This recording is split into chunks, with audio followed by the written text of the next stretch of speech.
Hey, world history students.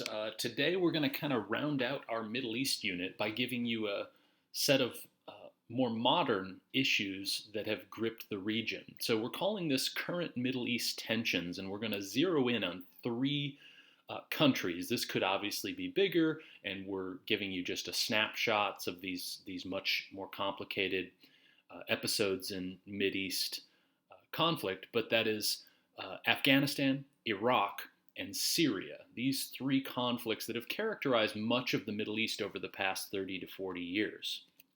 So, the first one we want to delve into is Afghanistan. This is something that has taken place to a good degree in your own lifetimes, the U.S. conflict in Afghanistan, but its roots go much deeper, back to the late 1970s and 1980s, and that's what I'd like to get to here in this sketch of the Afghanistan conflict.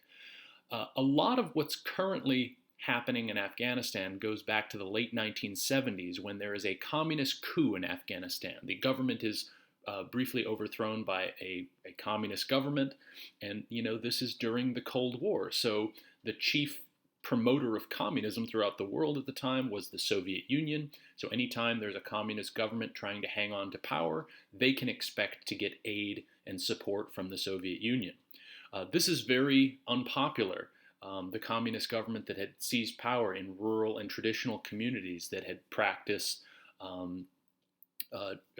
traditional forms of Islam and were very tribal in nature and didn't have a lot of connection with the urban centers. In December 1979, things really take an aggressive turn. The Soviet Union actively invades the country of Afghanistan with the interest in mind of promoting and securing this communist government. So the Soviet involvement at the time was protested by the United Nations. This looked to the rest of the world as a form of international aggression. A nation that was not at war with Afghanistan was violating its borders and showing up with military personnel and inflicting violence. What was the Soviet motivation? Why would they want to do this? I kind of alluded to this in the previous slide, but the Afghan government refused Soviet help. They did not want the Soviets there, but the Soviets had an interest in making sure that this communist government succeeded there. The Soviets didn't agree with how the country was being run at the time, and they saw it also as a kind of international piece on the chessboard, so to speak, as an opportunity to expand communist control in the region, that is Central Asia. The plan from the Soviet perspective was to stabilize the government and exit in 6 months to a year. That was what it looked like on paper. At the same time, the Soviet Union is not the only player in this international game that's unfolding in Afghanistan. Obviously, if communism is threatening to gain a toehold in Central Asia, the United States, the chief opponent of communism, is going to be looking for supporters to counteract this. So the U.S. did find some people to support, and that was a group called the Mujahideen. This literally means one that was engaged in jihad, fighting for religious belief, essentially. So the Mujahideen was an Islamic group that was against what the Soviet Union was doing in Afghanistan. And, as the phrase goes, the enemy of my enemy is my friend. The United States looked to the Mujahideen as potential allies to stop the spread of communism. That's how American policymakers saw them. The groups were led by regional warlords, that is, the Mujahideen groups, throughout Afghanistan, and many Muslims came from throughout the world, not just Afghanistan, but other neighboring Islamic countries, such as Saudi Arabia and others, to join the fight against the Soviet Union. One of these was a young Saudi Arabian named Osama bin Laden, who goes on to be the mastermind behind the 9/11 terrorist attacks. But at the time, he would have been on the side of the United States fighting the Soviet communist aggression in Afghanistan. This was called Operation Cyclone from the perspective of the United States. What did the United States give the Mujahideen and Afghan resistance fighters? Something to the tune of around $20 billion in U.S. funds to train and arm Afghans. This is an example, a classic example of what's called a proxy war, where one nation fights a war against another nation's interests through a third party, in this case, the Mujahideen. The US gives money to the Mujahideen resistance fighters who can fight against communism and therefore the interest of the Soviet Union.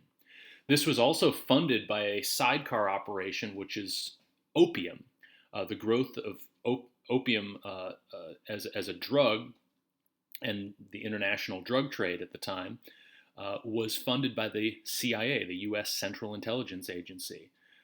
This was a way to kind of generate funds and support within Afghanistan as a way of funding the war effort. It supplies somewhere around 60% of the U.S. heroin in 1981. So the heroin supply was being derived from opium, which is derived from poppies, which is grown in Afghanistan. It's still an issue in Afghanistan today, but that was one kind of sidecar element to this operation. The president in the 1980s, as much of this conflict is unfolding, is President Ronald Reagan, and you see him here in the early 1980s meeting with members of the Mujahideen. From Reagan's perspective, from U.S. policy perspectives, these were brave resistance fighters fighting communism in Central Asia. And this was the Cold War, so this was one element of the Cold War.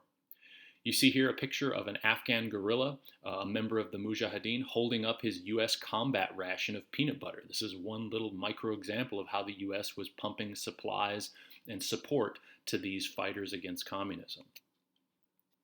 What are the modern consequences of the Soviet invasion of Afghanistan? Well, some have said that this was a big element in the fall of the Soviet Union. Many policy analysts and historians have said this was the Soviet Union's Vietnam War, meaning a costly foreign war that ended up not yielding the results that the nation fighting it wanted.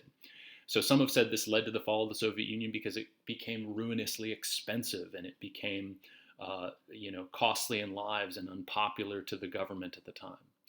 It also led to, many policy analysts have said, the rise of the Taliban, a group within Afghanistan which was religiously inclined that tended to eventually be more supportive of terror networks and religious extremism against the West. The growth of Al-Qaeda, the terrorist network that was involved in the 9/11 attacks, they were in many ways allowed to grow and prosper in the wake of the Soviet invasion of Afghanistan, as well as the increase in opium production and thus the kind of fueling of an international drug trade, particularly in heroin.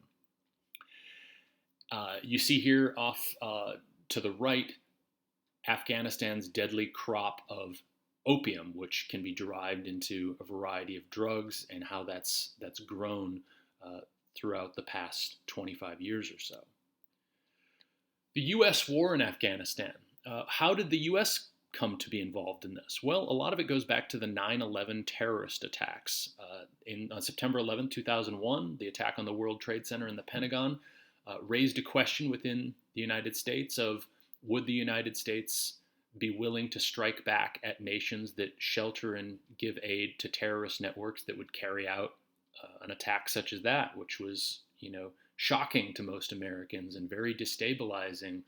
And the United States responded by targeting the Taliban government that was in charge in Afghanistan in the early 2000s and charged them with sheltering terrorist network groups linked to Osama bin Laden and Al-Qaeda, the group that carried out the 9/11 attacks. The Bush administration at the time, President George W. Bush, who you see in the lower right, sought to remove the Al-Qaeda terrorist network from any sort of power and shelter, and this required removing the Taliban government from power in Afghanistan. And the Bush administration launched what was called the War on Terrorism. The U.S. and NATO, North Atlantic Treaty Organization, its allied support network in much of Europe, quickly defeated the Taliban government, but many militants and other groups still controlled much of the countryside. And Afghanistan, I wish to emphasize, it's a very ethnically diverse place, and much of it is very rural, it's very mountainous, it's difficult to control the country in a military and political sense. So when the U.S. came into Afghanistan, yes, they could remove the government, but controlling the flow of life in the day-to-day existence of most people, that was a much more difficult undertaking. The U.S., since 2001, has maintained a limited commitment that occasionally went up throughout the past 18 years or so. And there were, upticks in U.S. soldiers to try and maintain control over the countryside in the early 20-teens. There was a hope that the Taliban could be negotiated with and that a new democratic government could maintain power. That has proven very difficult over the past 18 to 20 years.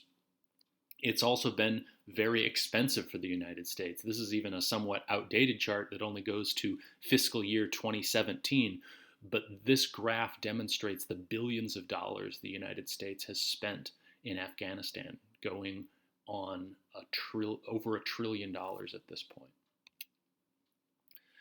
The next area we want to look at is Iraq. Iraq is another country in the Middle East, but it's been the source of conflict over the past 30 years.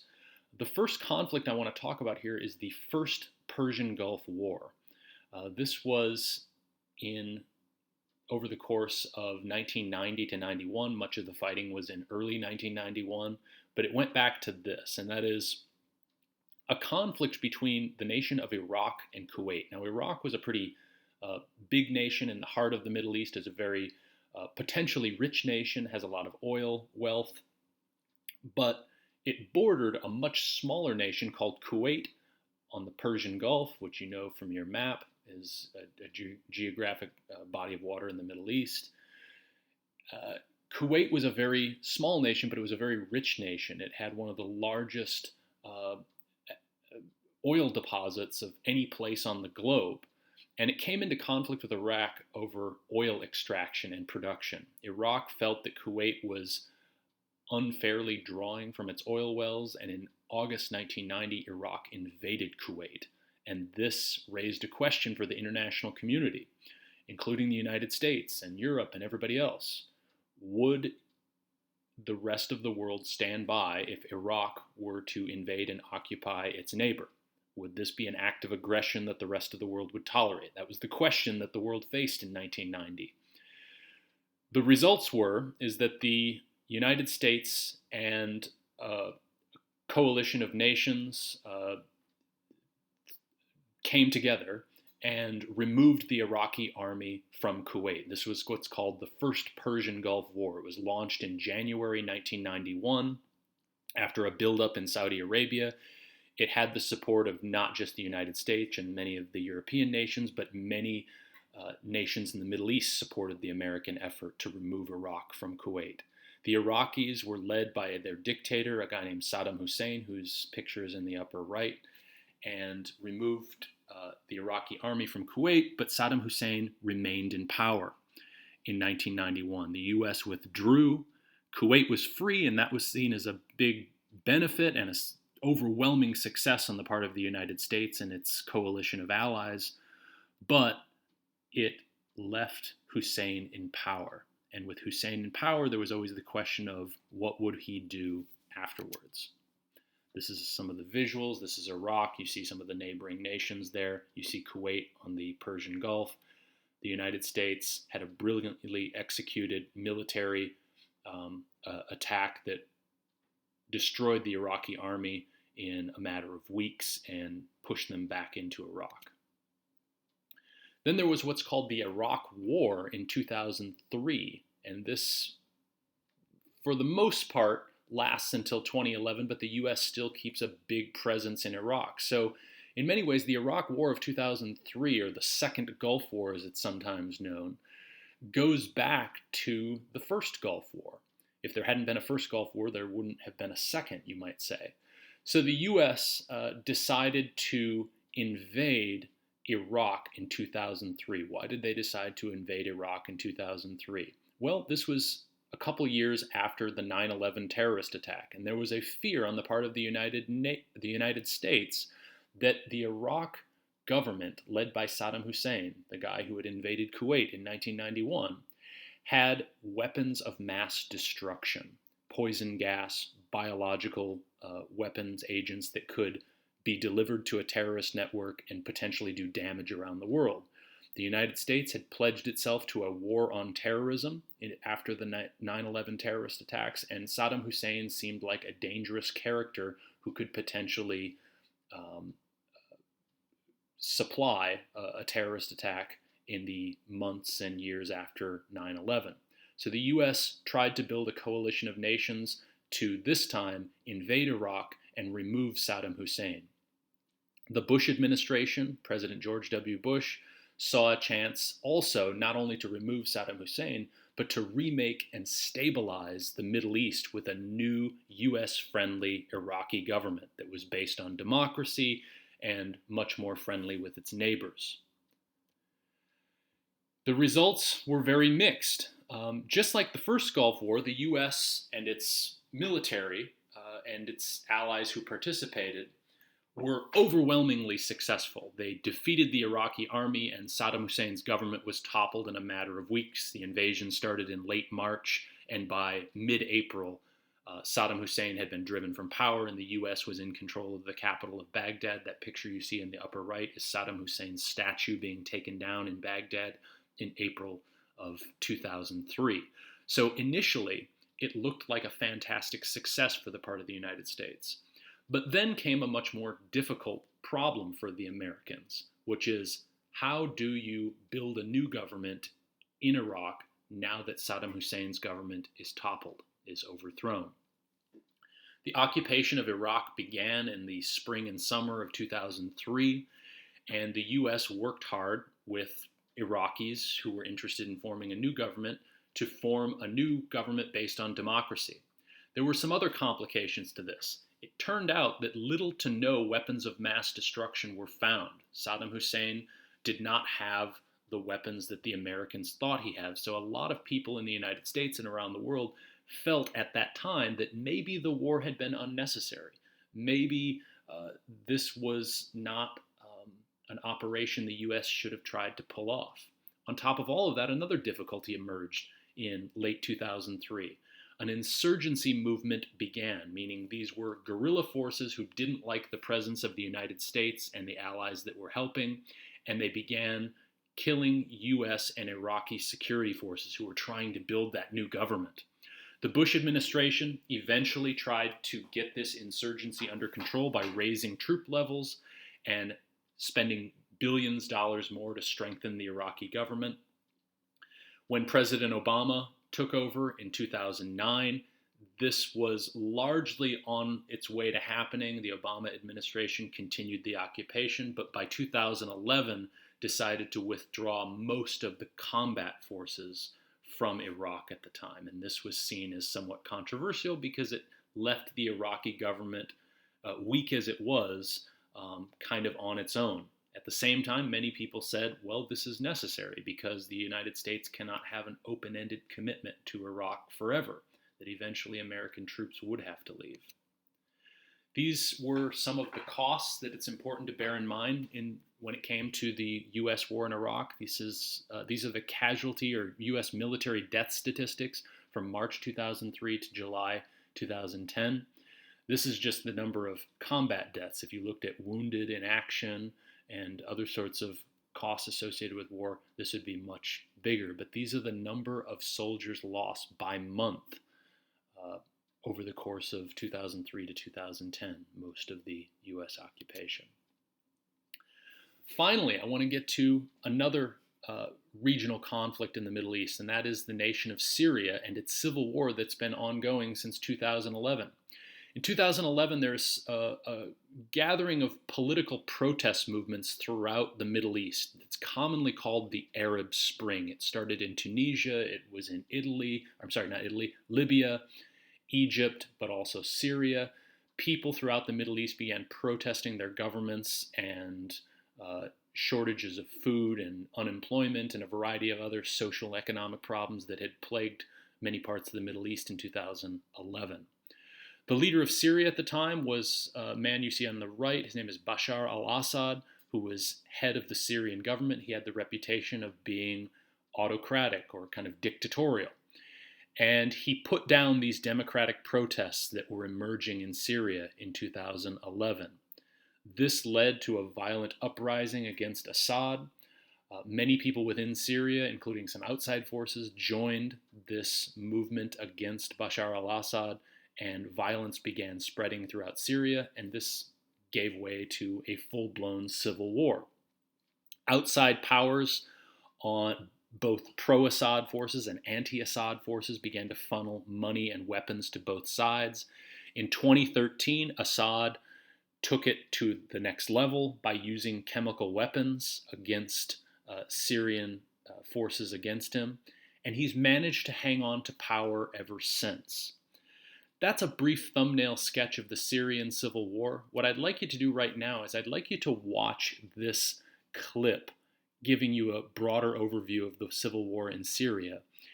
Take notes as it's playing, no specific questions on this yet, but when this video is edited, this screencast is edited, there will be some questions that pop up that you're going to have to answer on It's Learning. So make sure you watch this clip closely. And with that, make sure you answer the questions and submit them on It's Learning.